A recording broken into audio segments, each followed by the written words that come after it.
नमस्कार, मैं रितेश राय स्वागत करता हूँ आपका स्टडी विथ रितेश राय में। आज का जो हमारा क्लास है वो प्राचीन इतिहास से संबंधित रहेगा, जिसके अंतर्गत हमारा टॉपिक पाषाण काल है। और यदि आप लोग किसी भी विश्वविद्यालय के एंट्रेंस एग्जाम देने का तैयारी कर रहे हैं या फिर साथ साथ किसी कॉम्पिटिटिव एग्जाम का तैयारी कर रहे हैं तो उसके लिए आपके लिए यह वीडियो बहुत ही आवश्यक होने वाला है। तो आइए बिना बात करते हुए इस वीडियो का शुभारंभ करते हैं। सबसे पहले सारे पॉइंटों पे आप लोग ध्यान दीजिए। देखिए पॉइंट में क्या कह रहा है। सबसे पहले पॉइंट पे आप लोग ध्यान दीजिए। इसमें बताया जा रहा है कि पशुपालन का प्रारंभ मध्य पाषाण काल में हुआ था। तो सबसे पहले मैं आपको बता दूं, देखिए एक तो काल तीन प्रकार से पाषाण काल होता है। पाषाण काल में आप लोग को पता है कि पत्थर के औजार बनाए जा रहे थे, ठीक है। तो और शिकार, तो पत्थर के औजार बनाए जा रहे थे तो उससे शिकार किया जा रहा था। तो पाषाण काल में शिकार हो रहा था, ठीक है। उसके वजह से ही मध्य पाषाण काल आया तो शिकार से मन भरा, ठीक है। उसके एक कदम आगे गए, पाषाण काल से मध्य पाषाण काल में गए तो शिकार से एक कदम आगे बढ़ के क्या किया गया, जानवरों को मारा नहीं जाने लगा बल्कि जानवरों को क्या किया जाने लगा, पाला जाने लगा, ठीक है। तो इससे आप लोग याद कर सकते हैं कि मध्य पाषाण में क्या हुआ, जानवरों को पाला जाने लगा। उसके बाद पालते पालते जब एक पाषाण काल और हम लोग गए, मध्य के बाद नौ पाषाण काल में हम लोग आ गए। तो नौ पाषाण काल में क्या हुआ, अब जानवरों को पाल कर कितना भोजन हम लोग पे प्राप्त होगा, ठीक है। दूध मिलता था, मांस भी मिल जाता था, ठीक है। लेकिन अब उसके आगे हम लोग को कृषि करने की आवश्यकता हुई, ठीक है। तो नौ पाषाण काल में हम लोग जब गए तो हम लोग कृषि करना प्रारंभ कर दिए, ठीक है। तो इससे आप लोग याद रखिएगा कि मध्य पाषाण काल में पशुपालन का प्रारंभ हुआ था और नौ पाषाण काल में कृषि का पालन हुआ था। यह चीज़ आपके परीक्षा की दृष्टि से बहुत ही महत्वपूर्ण है। ये कई बार आपसे कई एग्जाम में पूछता है, ठीक है। आइए आगे देखते हैं। अगला तीसरा पॉइंट देखिए क्या कह रहा है। मानव द्वारा सर्वप्रथम प्रयोग किया जाने वाला जो अन्न था वो जौ था, ठीक है।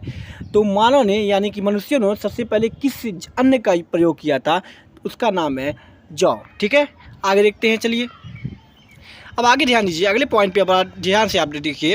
अगला पॉइंट कह रहा है कि भारत में मानव का सर्वप्रथम साक्ष्य, ठीक है, कहाँ पे, नर्मदा घाटी पे, जो कि मध्य प्रदेश में स्थित है, वहाँ पे मिला था, ठीक है। यानी कि भारत में कहाँ, ये पॉइंट आप लोग याद रखिएगा, भारत की बात कर रहा है, ठीक है। भारत में मानव का सर्वप्रथम साक्ष्य कहाँ मिला था, तो नर्मदा घाटी के मध्य प्रदेश में मिला था, याद रखिएगा, ठीक है।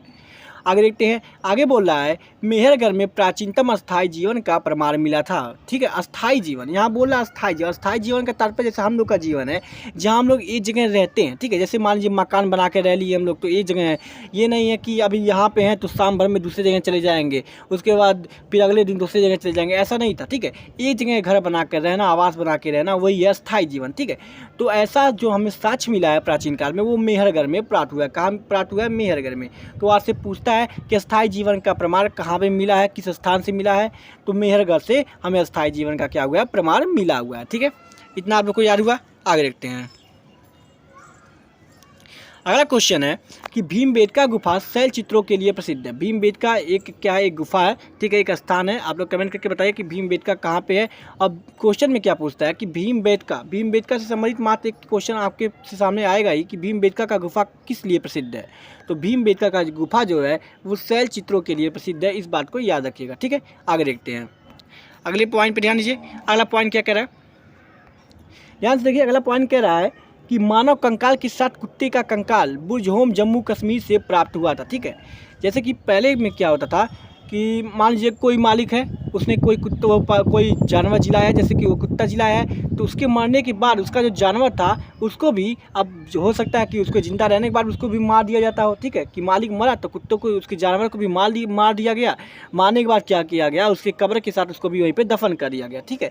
तो ऐसा साक्ष्य कहाँ मिलता है, तो हमें बुरजहोम में प्राप्त होता है। बुरजहोम कहाँ पे है, तो बुरजहोम जम्मू कश्मीर में है, ठीक है। बुरजहोम से संबंधित एक और देख लीजिए, बुरजहोम में ही गर्तवास, ठीक है, गर्तवास के भी साक्ष्य प्राप्त होते हैं। गर्तवास से संबंधित मतलब कि गड्ढे के अंदर घर बना के रहना। जैसे कि इस समय क्या होता है कि अंडरग्राउंड घर बनाया जाता है ना, उसी तरह गर्तवास यानी कि गड्ढे के अंदर क्या हुआ, आवास बनाया जाता था, उसको कहते थे गर्तवास। तो उसका भी साक्ष्य हमें कहाँ मिला है, बुरजहोम जम्मू कश्मीर से ही प्राप्त हुआ है। आगे देखते हैं। अगला पॉइंट कह रहा है राष्ट्रीय मानव संग्रहालय भोपाल मध्य प्रदेश में स्थित है, ठीक है। भोपाल के कहाँ पे, मध्य प्रदेश में स्थित है, ठीक है। कौन सा, राष्ट्रीय मानव संग्रहालय। यानी कि ये जो हमें खोपड़ियाँ मिलती हैं, मानव की हड्डियाँ मिलती हैं और भी बहुत चीज़ें मिलती हैं, तो इन लोगों को सुरक्षित रखने के लिए एक संग्रहालय बनाया जाता है जो कि कहाँ पे है, जिसका नाम है राष्ट्रीय मानव संग्रहालय, जो कि हमारा भोपाल में स्थित है। भोपाल कहाँ पे है, मध्य प्रदेश में स्थित है, ठीक है। अगले पॉइंट पे ध्यान दीजिए। अगला पॉइंट देखिए, बहुत ध्यान से देखिए, इससे क्वेश्चन पूछ सकता है आपके एग्जाम में। जैसे कि प्रमुख धातु और वो कहाँ पे प्राप्त हुए थे, ठीक है। जैसे कि प्रमुख धातुओं में देखते हैं, पहला नंबर पे आता है तांबा। तो तांबे की अगर बात कर लेते हैं तो तांबा हमें खेतरी में प्राप्त हुआ था। और खेतरी कहाँ है? खेतरी राजस्थान में स्थित है, ठीक है। तो खेतरी के राजस्थान में तांबा प्राप्त हुआ था और बलूचिस्तान में हमें तांबा प्राप्त हुआ था। आप कमेंट करके बताइए कि बलूचिस्तान किस स्थान पे है, ठीक है, उसका लोकेशन क्या है, ठीक है। आगे देखते हैं। आगे अगला हमारा जो पॉइंट है वो है फिरोज तथा टीन। तो फिरोज और टीन की बात कर लेते हैं तो वो हमें ईरान से प्राप्त हुआ था, ठीक है। कहाँ से प्राप्त होता है? ईरान से प्राप्त होता है। चांदी की अगर बात कर लेते हैं तो चांदी जो हमें राजस्थान से प्राप्त होता है, ठीक है। और अफगानिस्तान और ईरान, इन तीनों जगहों से हमें क्या चांदी प्राप्त होता है। तो इस बात को याद रखिएगा कि चांदी राजस्थान, अफगानिस्तान एवं ईरान तीनों जगह से प्राप्त होता है। आगे देखते हैं सीसा। तो सीसा में अफगानिस्तान से प्राप्त होता है, इस बात को याद रखिएगा, ठीक है। सीसा में अफगानिस्तान से प्राप्त होता है। अगले पॉइंट पर ध्यान देते हैं। अगला पॉइंट है शिलाजीत। तो शिलाजीत जो है हमें हिमालय से प्राप्त होता है। इसी के साथ साथ गोमेद जो है हमें गुजरात से प्राप्त होता है, ठीक है। तो इसी के साथ आज का वीडियो हमारा यहीं पे समाप्त होता है। मिलते हैं अगले क्लास में। जय हिंद, जय भारत।